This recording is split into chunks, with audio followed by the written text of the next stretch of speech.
Ada dua yang harus kita hijrahkan di zaman sekarang.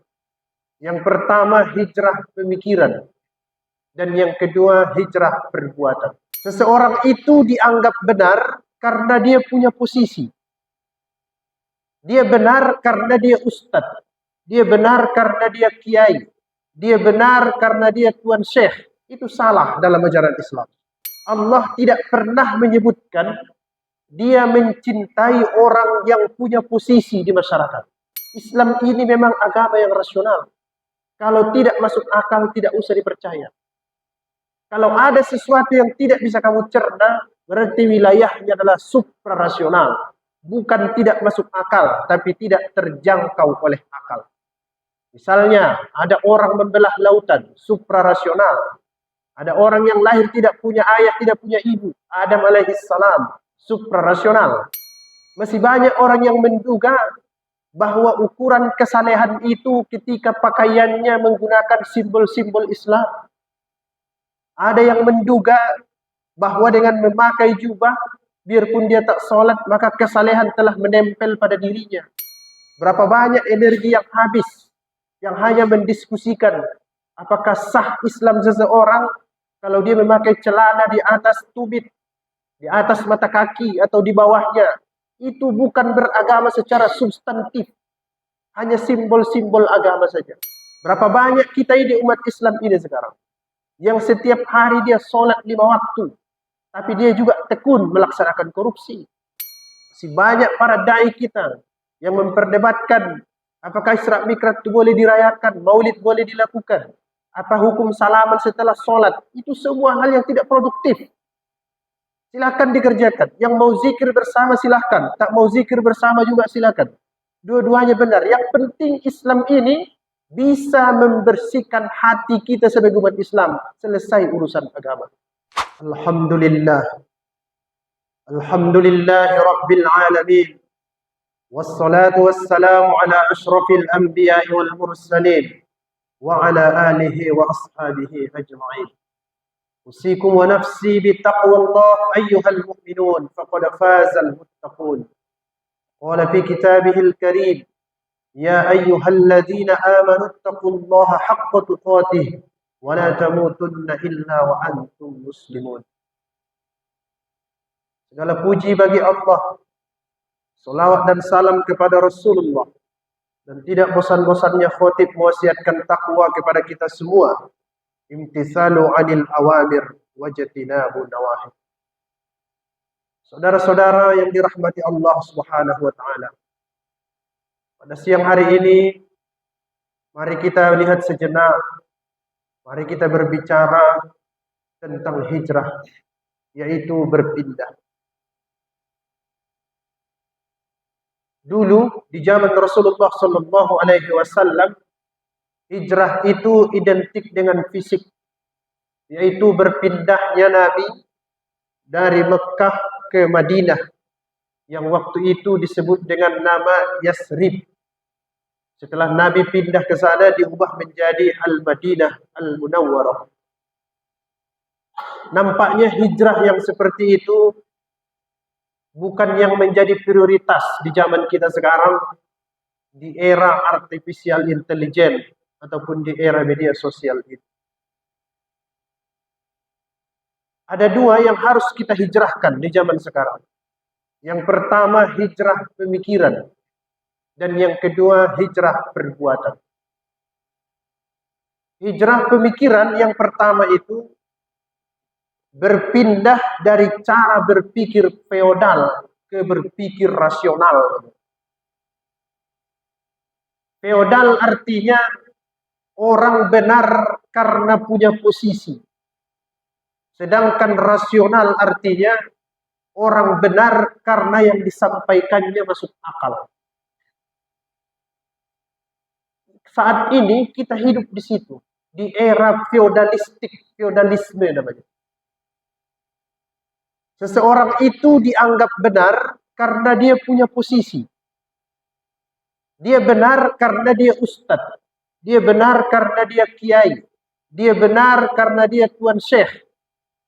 Dia benar karena dia punya posisi. Itu salah dalam ajaran Islam. Itu sebabnya di dalam Al-Quran Allah tidak pernah menyebutkan dia mencintai orang yang punya posisi di masyarakat. Berkali-kali dia sebut yuhibbu dalam Al-Quran, yang paling sering dia yang sebut adalah sifat. Innallaha yuhibbut tawwabin wa yuhibbul mutatahhirin. Yuhibbul muhsinin. Yuhibbul mutawakkilin. Yuhibbul muttaqin. Semuanya adalah sifat-sifat. Saat ini kita hidup di situ. Orang dianggap benar karena punya posisi. Sehingga apa yang terjadi? Apapun yang dibicarakannya, biarpun tidak masuk akal, tidak bermanfaat, bahkan yang disebarkannya adalah hoax. Kalau dia orang yang punya posisi dianggap benar. Itu keliru dalam ajaran Islam. Apa yang terjadi? Lihat fenomena yang terjadi di media sosial. Anak-anak yang hidup di lembaga pesantren, dia anggap apapun yang disampaikan pimpinannya benar semua. Sehingga seorang kiai itu menjadi jumawa karena feodalisme. Dia dianggap benar karena dia kiai. Bukan karena apa yang disampaikannya itu masuk akal atau tidak. Nah, saudara-saudara, kita harus hijrah dari situ. Kita ini sekarang hidup di era yang sangat rasional. Anak-anak kita yang lahir di era generasi Z, generasi Alpha, generasi Beta, bahkan yang milenial, semuanya hidup di era yang sangat rasional. Artinya, sesuatu itu tidak mungkin mereka terima kalau tidak masuk akal. Harus ada penjelasan yang masuk akal di belakang setiap apa yang kita sampaikan, baru bisa mereka terima. Kita sebagai orang tua, begitu juga anak-anak muda sekarang. Hijrahlah saudara-saudara. Dari mental feodalisme itu, bahwa seseorang benar karena posisinya, ke seseorang benar karena apa yang disampaikannya masuk akal. Termasuk ahli agama. Banyak di media sosial beredar. Ada orang yang mengaku bisa bahasa A, bahasa B, bahasa C, bahasa D. Bukan karena masuk akal yang disampaikannya, tapi karena dia punya posisi. Akhirnya menyesatkan masyarakat. Informasi agama bias, tidak jelas mana yang cocok dengan ajaran Al-Quran dan hadis. Karena yang dilihat bukan rasionalisme apa yang disampaikannya, nyambung apa tidak dengan Al-Quran hadis, tapi yang dilihat orang karena dia punya posisi. Begitu juga di tengah-tengah masyarakat kita. Apapun posisi kita, baik sebagai tokoh agama, baik sebagai tokoh adat, asalkan kita punya posisi, berusahalah bahwa yang kita sampaikan itu masuk akal.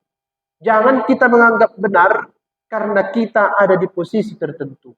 Itu adalah mental feodalisme. Dulu negeri ini diasuh dalam kerajaan-kerajaan. Salah satu cirinya adalah doktrin. Apa yang disampaikan dititahkan oleh seorang raja, maka itu dianggap sebagai kebenaran. Dan sekarang itu masih kita warisi. Padahal agama ini selalu mengajarkan, tidak usah kamu percaya kalau sesuatu tidak masuk akal. Itu sebabnya di dalam Al-Quran, dia katakan, Al-Quran itu la raiba fih. Tidak ada keraguan di dalamnya, selama kamu mau berpikir rasional. Persoalannya yang kamu lakukan sekarang, kamu anggap sesuatu itu benar, karena ada orang yang menyampaikannya punya pengaruh di masyarakat, dia punya status sosial, sehingga pikiranmu berubah dari berpikir rasional ke berpikir feodal.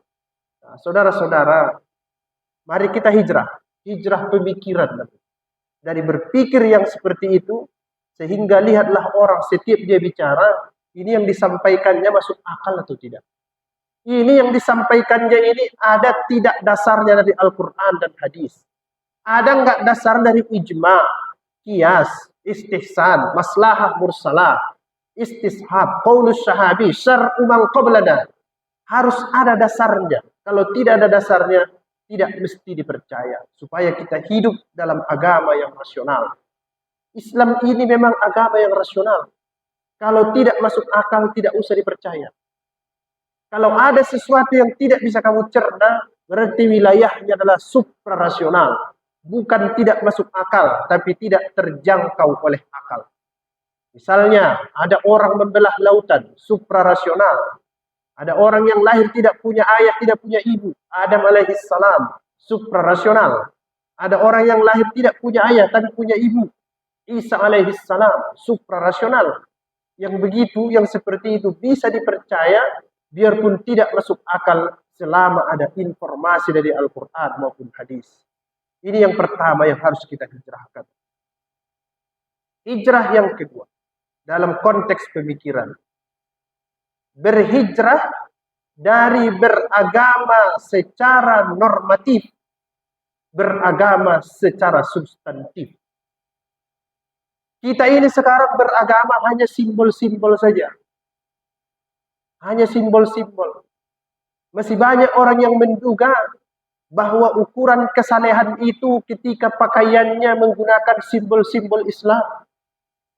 Ada yang menduga bahwa dengan memakai jubah, biarpun dia tak sholat, maka kesalehan telah menempel pada dirinya. Padahal dalam satu sisi ada di situ tradisi. Memang ada hadis-hadis yang mengatakan Nabi Muhammad memakai jubah. Tapi coba kita berpikir secara rasional bahwa substansi dari ajaran agama itu bukan di situ. Orang sekarang menjual-jual simbol. Masih banyak juga saudara-saudara kita yang memperdebatkan hal-hal yang tidak penting dalam hal ini. Berapa banyak energi yang habis, yang hanya mendiskusikan apakah sah Islam seseorang kalau dia memakai celana di atas tumit, di atas mata kaki atau di bawahnya. Itu bukan beragama secara substantif. Hanya simbol-simbol agama saja. Masih banyak lagi orang sekarang masih mempermasalahkan apakah perayaan Muharram itu penting. Itu diskusi-diskusi yang tidak produktif. Tidak ada manfaatnya untuk pembangunan umat. Yang mau memperingati Muharram silakan, yang tak mau buat juga silakan. Dua-duanya benar. Selama yang satu dengan yang satu tidak saling bermusuhan. Orang sekarang lebih sibuk memperdebatkan sampul daripada isi beragama. Dulu orang berdebat bagaimana sebenarnya itu di hari akhirat. Apakah timbangan amal ibadah itu punya anak timbangan? Atau seperti timbangan yang punya ukuran misalnya 2-3 kilo. Atau dia seperti jarum atau segala macam. Itu perdebatan-perdebatan yang tidak substantif dalam agama. Yang lebih penting itu apa persiapanmu untuk menghadapi hari kiamat itu. Dulu juga orang dalam beragama ini terlalu normatif, teoritis. Dia perdebatkan, nanti hari Jumat akan datang hari kiamat. Nanti jam 12 tahun 2012 hari kiamat akan tiba. Itu semua cara-cara beragama yang tidak produktif untuk pembangunan. Lebih bagus siapkan diri. Apa yang kamu siapkan menghadapi hari kiamat itu. Itu cara beragama, pindah dari yang simbol-simbolis ke hal-hal yang bersifat substansi. Isi dari agama. Berapa banyak kita ini umat Islam ini sekarang. Yang setiap hari dia sholat 5 waktu. Tapi dia juga tekun melaksanakan korupsi. Berapa banyak di antara kita ini sekarang yang punya jabatan tinggi. Tapi setiap hari kalau kita lihat media sosial, setiap hari ada yang ditangkap karena melakukan korupsi. Berpuluh-puluh kali pada dai kita membaca, Inna sholata tanha 'anil fahsya'i wal munkar. Salat mencegah perbuatan ini, perbuatan keji, perbuatan mungkar. Tapi masih banyak di antara kita yang salat, tapi tetap melakukan pencurian.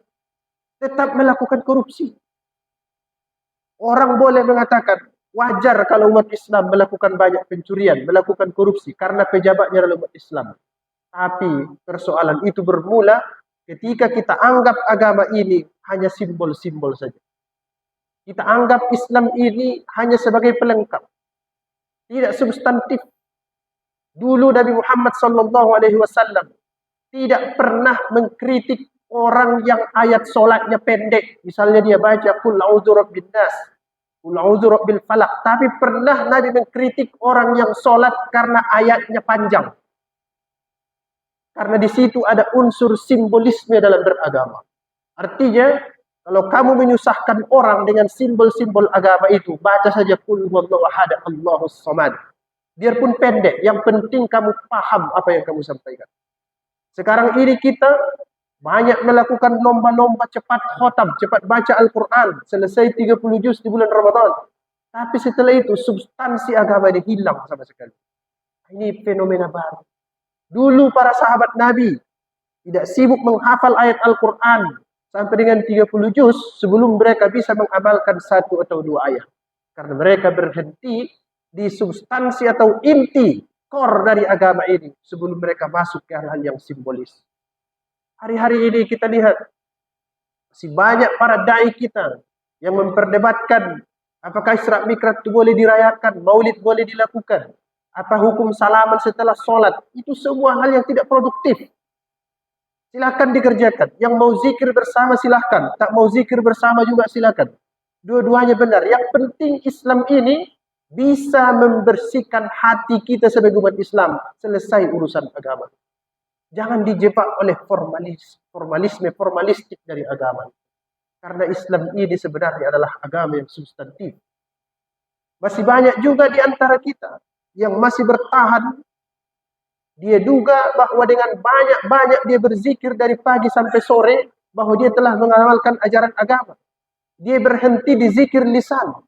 Dia lupa bahwa di Islam ini diajarkan فَإِذَا قُضِيَتِ الصَّلَاةُ فَانْتَشِرُوا فِي الْأَرْضِ وَابْتَغُوا مِنْ فَضْلِ اللَّهِ.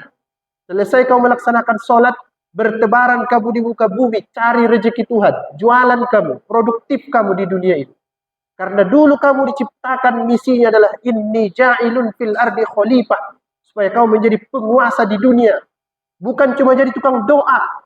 Betul doa itu bagus untuk umat Islam, tapi misi utama kita di sini adalah ansha'akum minal ardi wastakmarakum fiha, untuk menguburkan bumi ini. Nah, saudara-saudara, mari beragama dengan substantif. Hijrah dari pemikiran-pemikiran yang hanya simbolis dalam agama ini, berubah menjadi Islam yang autentik yang diajarkan oleh Nabi Muhammad SAW. Yang ketiga, dalam hijrah perbuatan. Yang paling penting dalam hijrah perbuatan itu, mari kita berubah dari hidup santai ke hidup yang produktif. Tidak ditemukan dalam literatur Islam ini bahwa kita diciptakan di dunia ini untuk hidup santai-santai. Tidak ada ditemukan dalam hadis-hadis Nabi Muhammad SAW bahwa hidup di dunia ini pasti mendapatkan kebahagiaan yang abadi. Tidak ada. Berkali-kali Al-Quran mengatakan bahwa tempat bahagia itu hanya satu dan waktu bahagia itu hanya satu. Tempatnya di surga, tidak ada di dunia, dan waktunya setelah mati, bukan ketika hidup. Jadi saudara-saudara, sia-sia orang yang bercita-cita di dunia ini kalau dia umat Islam bahwa dia akan mendapatkan kebahagiaan yang abadi di dunia. Sia-sia, dia tidak akan mendapatkan itu. Karena Al-Quran mengatakan, laqad khalaqnal insana fi kabad. Kami ciptakan manusia itu fi kabad, dari satu kesusahan pindah kepada kesusahan yang lain. Kalau begitu, apa tugas kita? Dalam Al-Quran dia katakan, wa min haitsu kharajta fawalli wajhaka syatral masjidil haram. Dia katakan, fastabiqul khairat. Kamu itu manusia harus berlomba-lomba dalam melakukan kebaikan. Berlomba-lomba kamu. Kalau ada saudaramu yang bekerja dengan produktif, lomba dia. Kalau ada yang rajin ibadah, berlomba dengan dia. Jangan kamu hidup santai.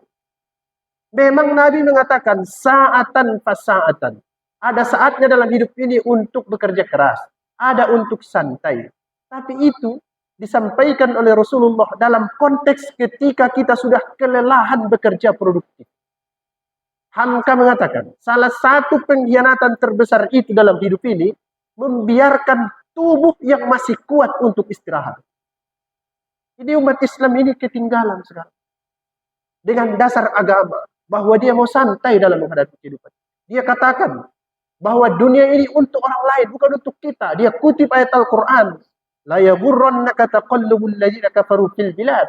Dia keliru bahwa misi Tuhan pertama menciptakan dia di dunia ini khalifah untuk mengalahkan alam raya ini menjadi pemimpin. Bagaimana mau jadi penguasa? Bagaimana menjadi pengambil kebijakan? Kalau kita hanya santai-santai dalam hidup. Jadi pindahlah dari hidup yang santai ke hidup yang produktif. Efeknya sekarang, saudara-saudara, mari kita perhatikan. Cari di berbagai informasi. Tidak ditemukan sekarang ini orang terkaya di dunia ini orang Islam. Tidak ditemukan sekarang ini negara yang paling bersih di dunia negara Islam. Tidak ditemukan sekarang ini kota yang paling bagus, yang paling tersusun rapi di negara Islam. Semuanya ada di tempat orang lain. Nah, apa yang salah di situ? Yang pasti bukan ajaran agamanya. Bukan ajaran agamanya. Umat Islamnya ini terlalu banyak berteori tentang agama. Tapi dalam prakteknya habis-habisan, hancur-hancuran. Tidak bisa dikerjakan. Nah, mari kita berhijrah dari situ. Sekarang ini, survei-survei dunia mengatakan bahwa orang-orang yang paling kaya itu, yang dalam misi Al-Quran seharusnya kita ada di situ, adalah mereka yang tidak tahu apa itu surah Al-Fatihah, tidak tahu apa itu zalikal kitabul la raiba fihi hudan lil muttaqin.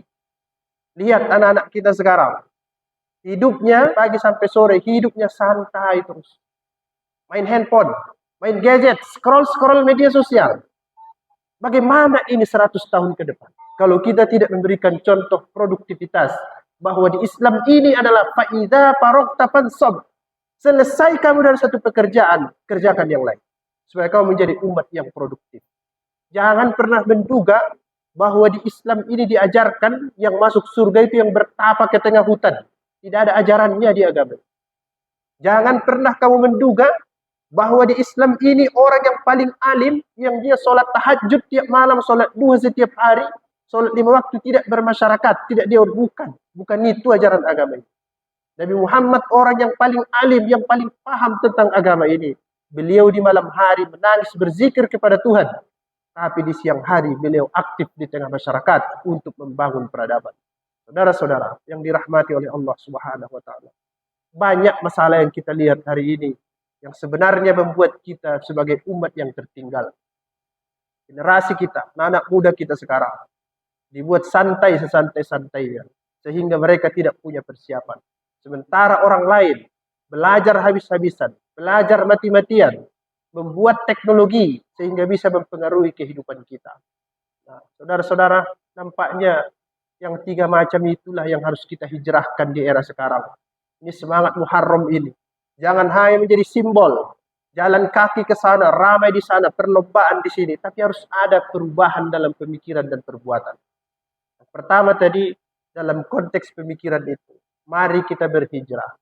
Dari beragama secara feodal, orang benar karena posisinya, ke beragama secara rasional, orang itu benar kalau yang disampaikannya masuk akal. Kalau tidak masuk akal, tak usah dipercaya. Supaya maju kita dalam beragama. Kemudian yang kedua, mari kita berhijrah dari beragama secara simbol-simbol, perdebatan-perdebatan yang enggak penting, ke beragama secara substansi ataupun inti. Tidak perlu itu diperdebatkan lagi, celana cingkrang, jenggot segala macam. Yang penting itu laksanakan sholat. Itu yang paling penting. Pindah dari beragama secara simbolis ke beragama secara substantif. Kemudian yang ketiga, tanamkan persaingan. Hijrah dari hidup santai ke hidup produktif. Fastabiqul khairat. Wa fi dzalika falyatanafasil mutanafisun, kata Al-Quran. Kalau kamu mau maju, kamu harus menciptakan musuh dalam diri. Terutama musuhmu adalah dirimu sendiri. Sebabnya dalam Al-Quran dia katakan, inna syaitana lakum aduwwum mubin. Musuh yang nyata itu syaitan. Dan syaitan itu bisa jadi dirimu sendiri. Kalau tidak produktif, maka kita akan ketinggalan dari peradaban yang dibangun oleh umat-umat yang lain. Mudah-mudahan kita bisa berhijrah di 3 sektor itu. Dan masih banyak tugas-tugas yang lain. Bisa disampaikan melalui semangat Muharram yang saat ini kita ada di dalam suasana itu. Barakallahu li wa lakum fil Qur'anil azim wa nafa'ani wa iyyakum bima fihi minal ayati wa dzikril hakim wa taqabbala minni wa minkum tilawatah innahu huwas samiul alim.